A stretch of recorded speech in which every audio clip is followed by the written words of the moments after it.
বর্তমান প্রজন্ম, নতুন প্রজন্ম, নতুন ভোটাররা তারা এত বড় মহাশক্তিধর ফেসিবাদী আওয়ামী লীগকে ক্ষমতা থেকে তাড়িয়ে ভারত পাঠিয়েছে।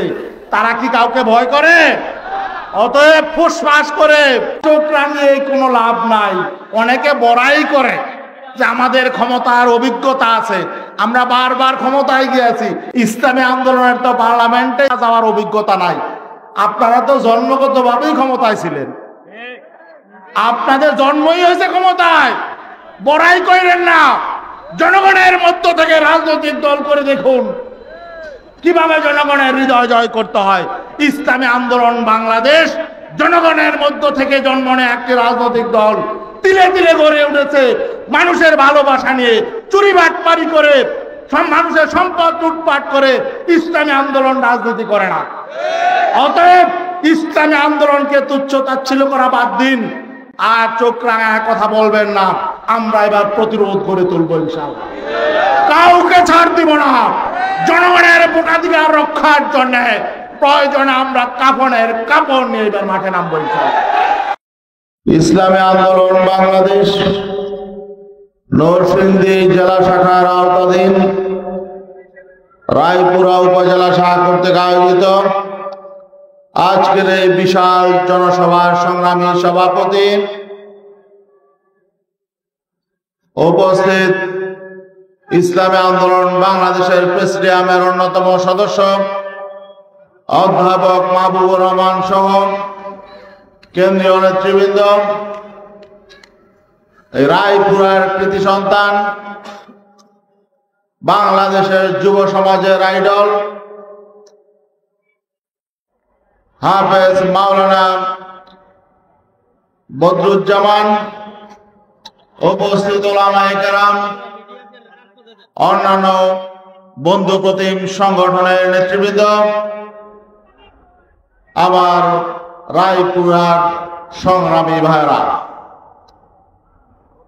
আজকে আমরা এখানে স্বাধীনভাবে মুক্ত পরিবেশে যাদের ত্যাগের বিনিময়ে, যাদের রক্তের বিনিময়ে আজকে কথা বলতে পারছি, রাজনৈতিক কর্মসূচি পালন করতে পারছি, 24-এর সেই বীর যোদ্ধাদের প্রতি গভীর শ্রদ্ধা জানাচ্ছি, যারা জীবন দিয়ে আমাদেরকে ফেসিবাদের কবল থেকে মুক্ত করেছেন, তাদের কথা স্মরণ করছি।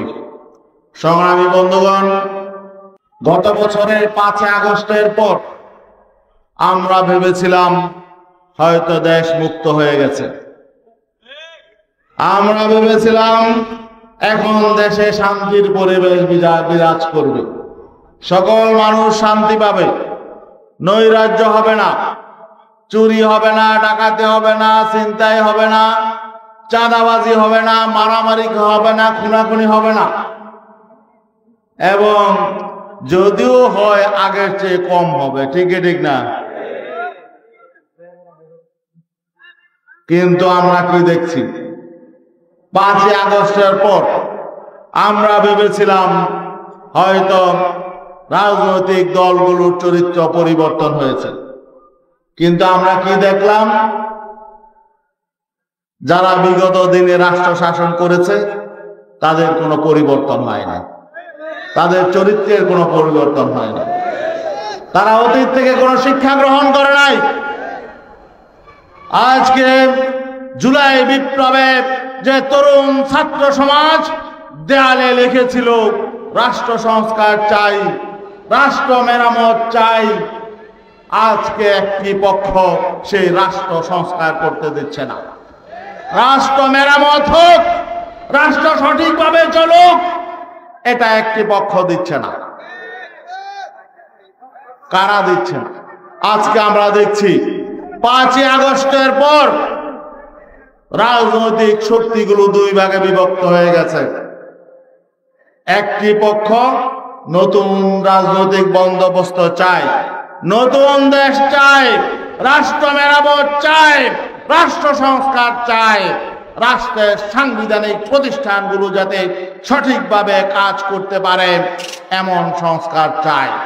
একটি পক্ষ অতীতের যে নির্বাচন, যেন তেন নির্বাচন, প্রহসনের নির্বাচনের বিরুদ্ধে অবস্থান নিয়েছে। সঠিক নির্বাচন চায়, জনগণের মতের সঠিক প্রতিফলন চায়। আরেকটি পক্ষ আছে, তারা কিছুই পরিবর্তন চায় না।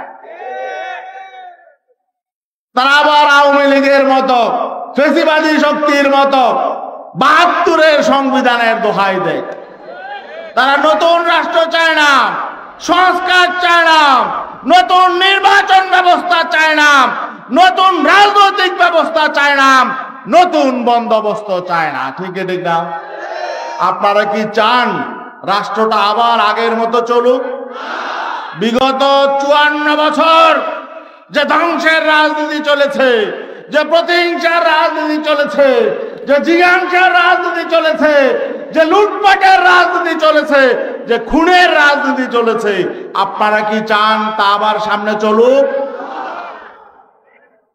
অতএব কোন দলের নাম নেওয়া প্রয়োজন নেই, পার্থক্য সবার কাছে পরিষ্কার। যারা পুরাতন রাজনীতি চায়, পুরাতন সংবিধান চায়, পুরাতন কালচার চায়, তারা একটা পক্ষ। আর যারা মানুষের অধিকার চায়, নতুন বাংলাদেশ চায়, রাষ্ট্র সংস্কার চায়, নতুন রাজনৈতিক কালচার চায়, তারা একটা পক্ষ। কারা পুরাতন কালচার চায়? ৫ই আগস্টের পর ওই পর্যন্ত যারা নিজেদের দলের ২০০ মানুষ খুন করে ফেলেছে, নিজেরা মারামারি করে, তারা আসলে অতীত থেকে কোনো শিক্ষা নেয় না। ঠিক না? এই রায়পুরায় এখানেও দেখবেন কোন কোন দলের মধ্যে ৩টা-৪টা গ্রুপ। ঠিক না? তারা আবার নিজেরাও মারামারি করে। যারা নিজেরা নিজেদের ঐক্য সংহতি রক্ষা করতে পারে না, তারা কি করে জাতীয় ঐক্য সংহতি প্রতিষ্ঠা করবে? কি করে দেশের জনগণকে তারা শান্তি দিবে, যারা নিজেদের মধ্যে শান্তি প্রতিষ্ঠা করতে পারে না? এই জন্যই পীর সাহেব চরমনাই পরিবর্তনের স্লোগান নিয়ে, সংস্কারের স্লোগান নিয়ে, মানুষের অধিকার বাস্তবায়নের স্লোগান নিয়ে ঐক্যের ডাক দিয়েছেন। ঐক্যবদ্ধ হবে কারা? ঐক্যবদ্ধ হবে দেশপ্রেমিক শক্তিরা।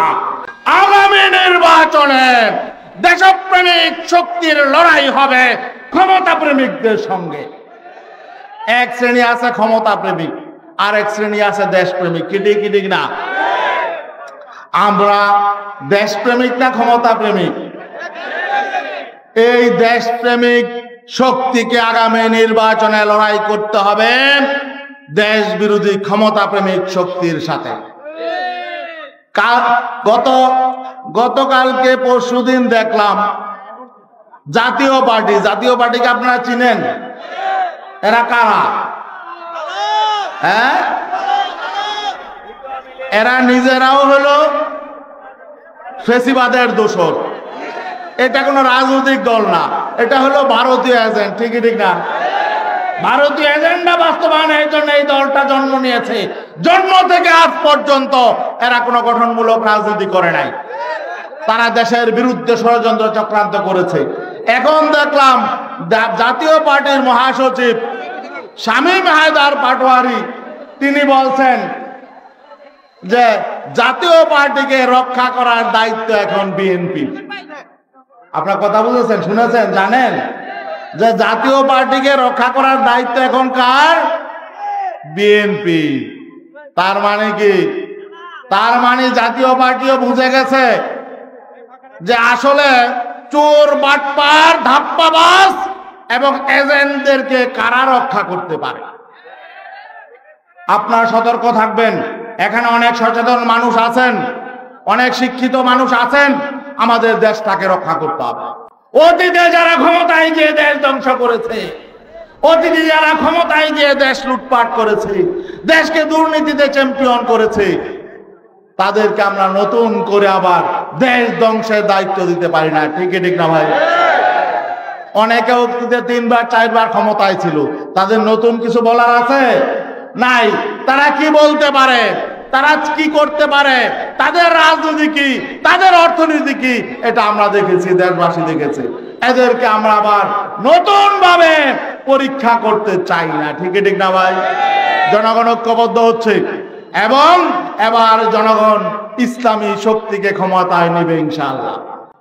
ইসলামী শক্তি সকলের জন্য নিরাপদ, সকল দলের জন্য নিরাপদ, সকল ধর্মের জন্য নিরাপদ, বাংলাদেশের জন্য নিরাপদ। আজকে এই আসনে, এই রায়পুরা আসনে বাংলাদেশের একজন উজ্জ্বল নক্ষত্র, তারুণ্যের আইডল, আপনাদের এলাকার গর্ব হাফেজ মাওলানা বদরুজ্জামানকে পীর সাহেব হুজুর হাত পাকা প্রতীকে মনোনয়ন দিয়েছেন। বদরুজ্জামান ভালো না খারাপ? এর চেয়ে ভালো কেউ যদি এখানে নির্বাচনে দাঁড়ায়, আপনার বলবো না বদরুজ্জামানকে ভোট দিতে। যদি বদরুজ্জামান সব দিক থেকে ভালো হয়, নীতিবান হয়, উদ্যমী হয়, পরিশ্রমী হয়, তাহলে কি বদরুজ্জামানের পক্ষে আপনারা থাকবেন না ইনশাআল্লাহ? আর বদরুজ্জামান তো বদরুজ্জামান না, সে তো ইসলামের পক্ষে, দেশপ্রেমিক শক্তির পক্ষে সে একটি প্রতীক। ঠিক না ভাই? অতএব আজকে যেভাবে গণমানুষ, বিভিন্ন শ্রেণী পেশার মানুষ আজকে আপনারা একত্রিত হয়েছেন, ঐক্যবদ্ধ হয়েছেন, আপনারা ভয় পাবেন না। অনেকে অনেক রকম ষড়যন্ত্র করবে, চক্রান্ত করবে, অনেকে চোখ গরম করবে, চোখ রাঙাবে, আপনারা ভয় পাবেন? আমরা তো জানি রায়পুরার মানুষ সাহসী, তাই না? আপনারা কাউকে ভয় পাবেন না। এবং বর্তমান প্রজন্ম, নতুন প্রজন্ম, নতুন ভোটাররা, তারা এত বড় মহাশক্তিধর ফেসিবাদী আওয়ামী লীগকে ক্ষমতা থেকে তাড়িয়ে ভারত পাঠিয়েছে, তারা কি কাউকে ভয় করে? অতএব ফুসফাস করে চোখ রাঙিয়ে কোনো লাভ নাই। অনেকে বড়াই করে যে আমাদের ক্ষমতার অভিজ্ঞতা আছে, আমরা বারবার ক্ষমতায় গিয়েছি। ইসলামী আন্দোলনের তো পার্লামেন্টে যাওয়ার অভিজ্ঞতা নাই। আপনারা তো জন্মগতভাবেই ক্ষমতায় ছিলেন, আপনাদের জন্মই হয়েছে ক্ষমতায়। বড়াই করেন না, জনগণের মধ্য থেকে রাজনৈতিক দল করে দেখুন কিভাবে জনগণের হৃদয় জয় করতে হয়। ইসলামী আন্দোলন বাংলাদেশ জনগণের মধ্য থেকে জন্ম নেয় একটি রাজনৈতিক দল, তিলে তিলে গড়ে উঠেছে মানুষের ভালোবাসা নিয়ে, চুরি বাটপারি করে, মানুষের সম্পদ লুটপাট করে। ইসলামী আন্দোলন রাজনীতি করে না। অতএব ইসলামী আন্দোলনকে তুচ্ছ তাচ্ছিল্য করা বাদ দিন, আর চোখ রাঙায় কথা বলবেন না। আমরা এবার প্রতিরোধ করে তুলবো ইনশাআল্লাহ, কাউকে ছাড় দিব না। জনগণের ভোটাধিকার রক্ষার জন্য প্রয়োজনে আমরা কাপড় নিয়ে এবার মাঠে নামবো ইনশাআল্লাহ। সবাই প্রস্তুত থাকবেন। আসসালামু আলাইকুম।